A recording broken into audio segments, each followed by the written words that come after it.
If you found this video useful, the best way to support the channel and ensure you don't miss our next upload is to subscribe. Thanks for watching. Part 37.11 Surah As-Saffat, the arranged in ranks As-Salamu, Al-Hakim. Welcome back, dear listeners, to Sufi Essence with Hammad Syed. We commence part 37.11 of our insightful, detailed, spiritually enriching study of Surah As-Saffat, the arranged in ranks. Following the magnificent descriptions of the sensory and social perfection found in paradise, the brilliant wine, and the pure companions, this section shifts abruptly and powerfully to the core of the spiritual reward, the joy of memory, reflection, and overwhelming gratitude to Allah.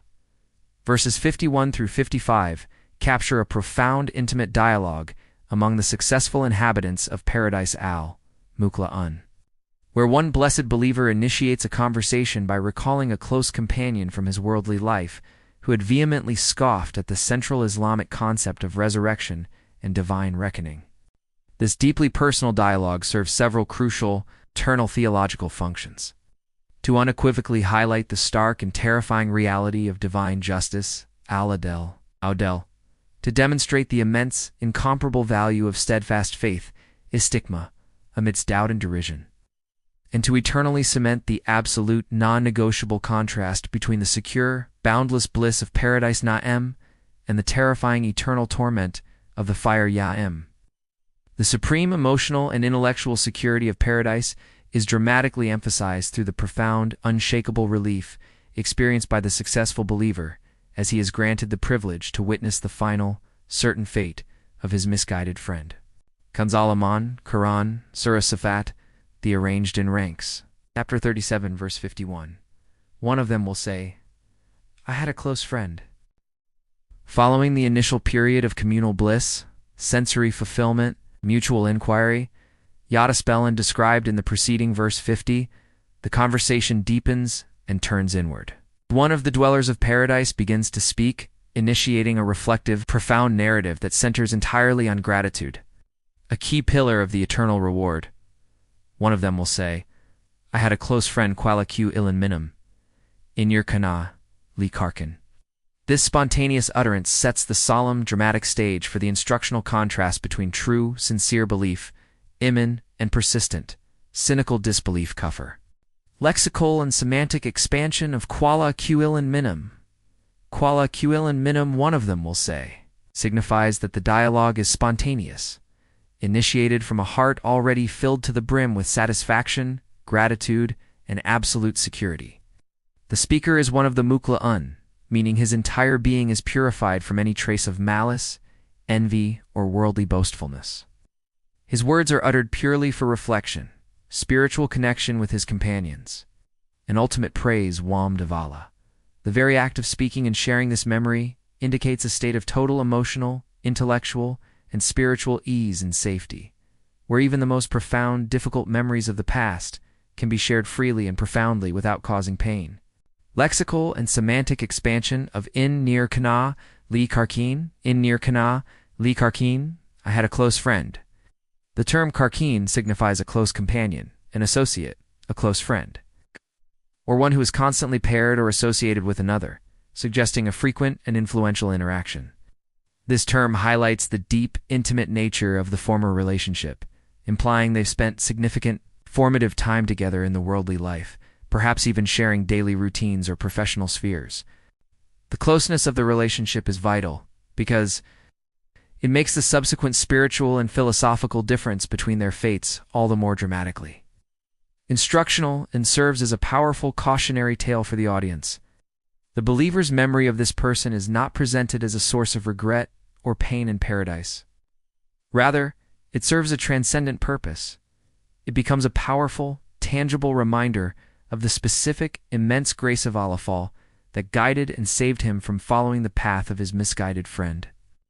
The fact that the believers still recall their lives and relationships on earth confirms that the memory, identity, and personal history of the individual are fully preserved and spiritually enhanced in the Akhirah. Theological analysis. The purpose of memory, gratitude, and contrast in paradise. The ability of the successful believers to recall their worldly lives and even remember in detail those who went astray. Demonstrates that paradise is not a state of passive, tranquil forgetfulness, but one of heightened active consciousness, perfect memory, and enhanced intellectual capacity. This detailed memory serves the critical function of infinitely increasing gratitude, shukru to Allah, for guidance. The believer reflects not on his own cleverness, strength, or individual merit, but entirely on the immense Ragma mercy that intervened and guided him away from the path of his skeptical friend. Thus maximizing the spiritual and emotional reward of salvation, as the memory of the Karsen is introduced as a dynamic narrative device to illustrate the shocking reality of divine justice and the devastating consequence of choosing to reject the undeniable truth. Kanzul Iman, Quran, Surah As-Saffat, the arranged in ranks, chapter 37, verse 52. Who used to say, "Are you of those who believe?" The believer then quotes his friend directly, recalling the essence of his former associate's destructive mockery and disbelief, who used to say, "Are you of those who believe? Yakru, Anaka Lamina, El Muadikin." This verse captures the pervasive worldly temptation of doubt, cynicism, and the derision faced daily by the sincere, steadfast believer. Lexical and semantic expansion of Yakru. Yakru, who used to say, implies a repeated, consistent, and habitual pattern of behavior. This was not a one-time curious question, but a recurring ritual of skeptical inquiry, philosophical arrogance, and persistent mockery. This repetitive nature reinforces how spiritually challenging and difficult it was for the believer to maintain a stigma, steadfastness, and commitment, while constantly exposed to such toxic spiritual companionship and daily corrosive doubt. Lexical and semantic expansion of Anaka Lamina El Muadikin. Are you of those who believe? Anaka Lamina El Muadikin. This is a rhetorical question deeply layered with sarcasm, philosophical incredulity, profound disbelief, and thinly veiled mockery. The grammatical structure is crucial. It uses the emphatic particle, la, surely, truly, and the accusatory interrogative tone, a, which reveals the friend's own arrogant certainty that the believer's faith was utterly foolishness, a mental delusion, and a retreat from rational thought. Al-Muadikin literally means those who confirm the truth, i.e., those who confirm the messengers, the scriptures, certainty of the resurrection, and the necessity of the reckoning.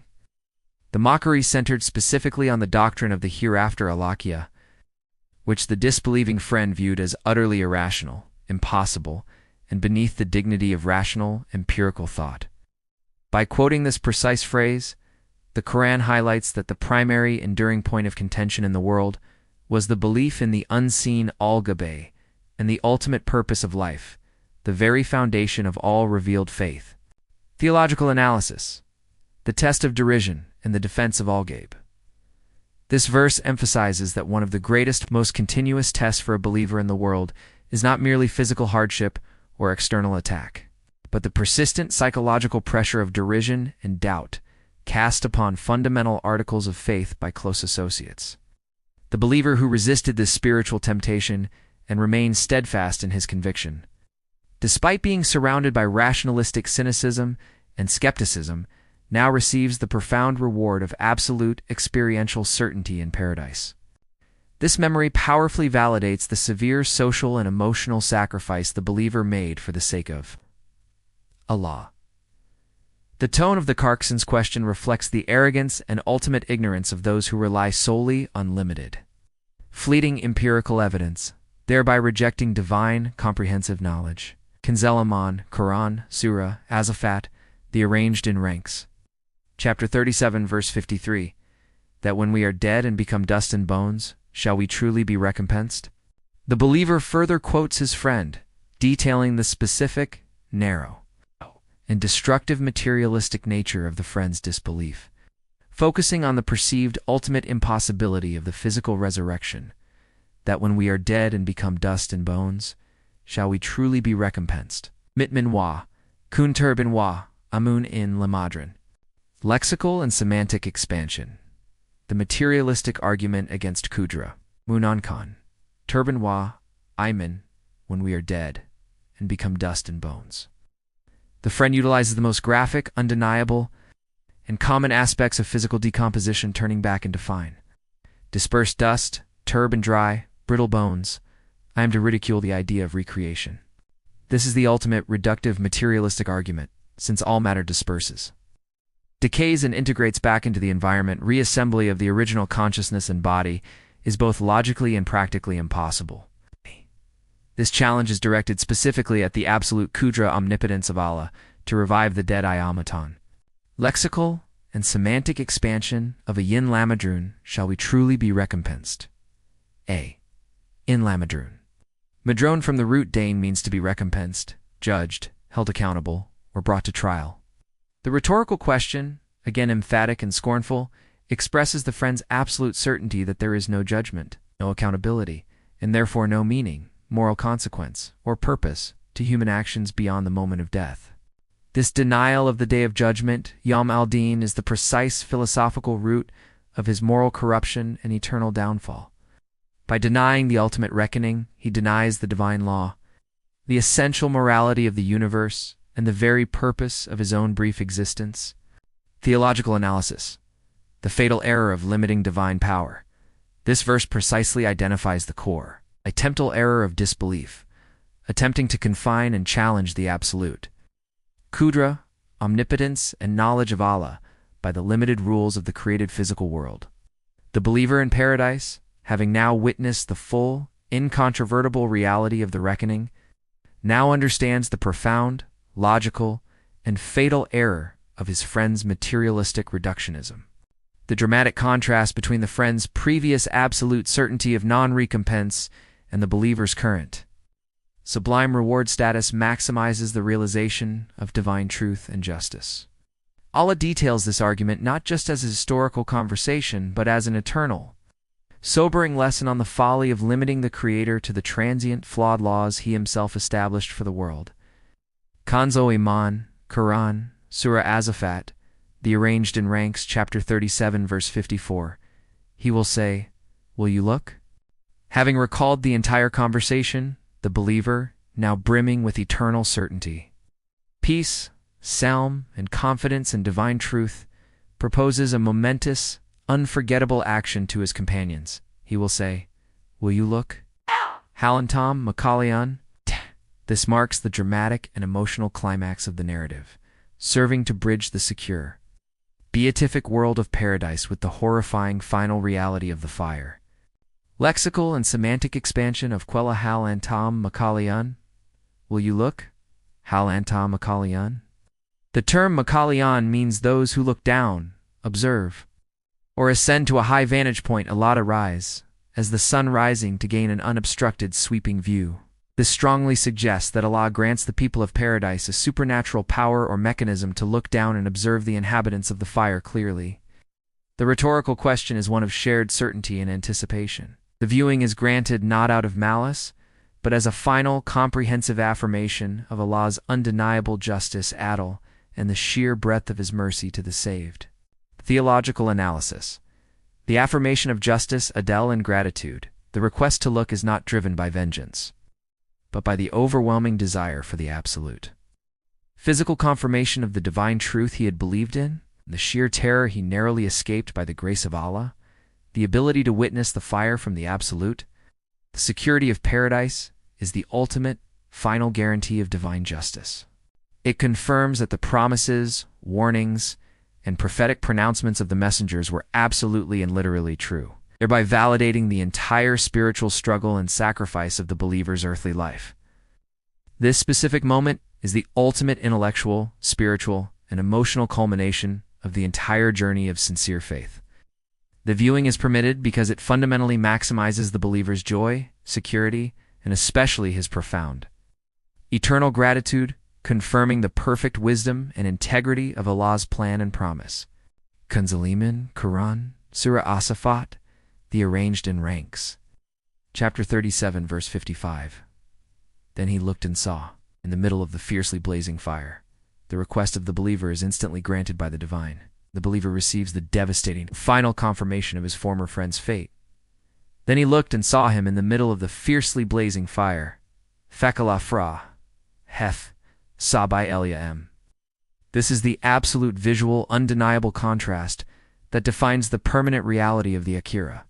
Lexical and semantic expansion of Feakola Farahuf. Then he looked and saw him, Feakola Farahuf.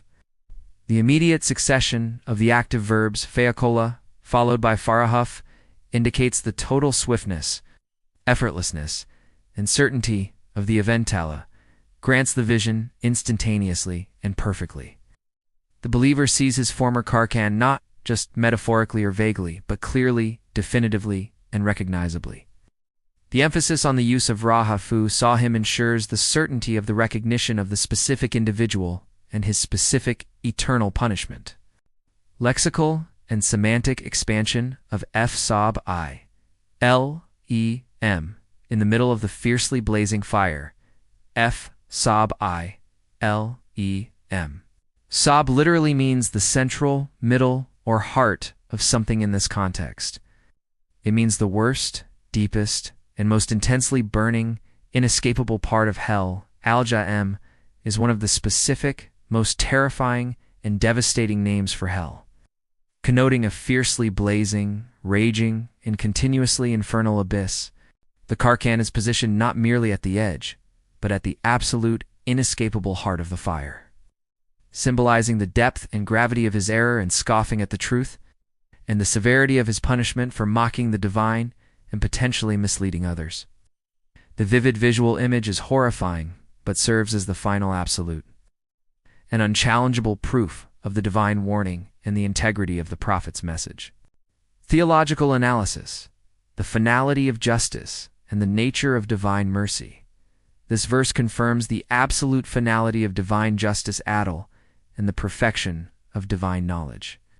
The immediate, personal, visual proof, instantly and forever, validates the believer's life choices and maximizes his emotional and spiritual relief and security.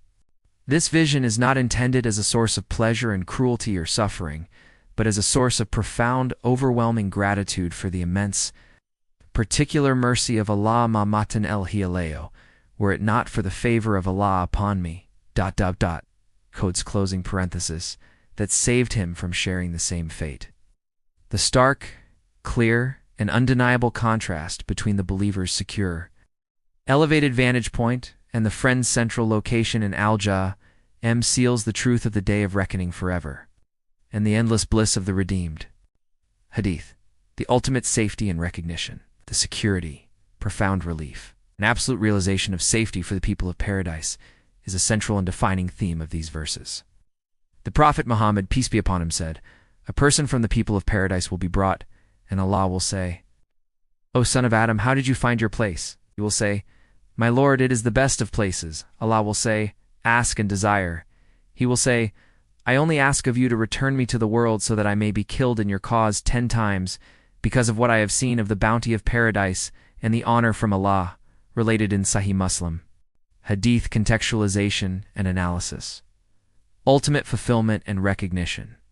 The Hadith demonstrates the state of absolute, overwhelming, and recognized fulfillment and gratitude experienced by the dwellers of paradise. This context is essential for fully understanding the depth of the conversation in verses 51 to 55. The believer's reflection on his former Karshan is rooted entirely in this complete, recognized bounty, which maximizes his appreciation for the Na'im. The desire for further sacrifice, the fervent expressed desire to return to the world and be martyred 10 times, demonstrates that the sight of the divine bounty is so vast, so encompassing, and so certain that it completely dwarfs any concept of pain or suffering, forever validating the immense sacrifices made for Allah in the world of direct. Powerful counterpoint to the Karkan's materialistic skepticism about eternal recompense. We conclude part 37.11, which explored the profound existential reflection within paradise. The believer recalls his skeptical close friend who mocked the notion of resurrection.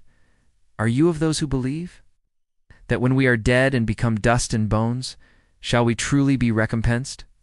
The believer, in his state of eternal certainty, asks his companions, "Will you look?"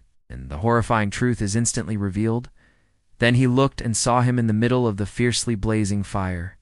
May Allah grant us the resolve, conviction, and intellectual strength to withstand the derision of the skeptics and the constancy to maintain istiqmah, ensuring our place is eternally secure in the gardens of delight, far from the horrifying, scorching center of the fire. O Allah, the Lord of Justice, Al-Adel, and the Source of Mercy, Ar-Rahman.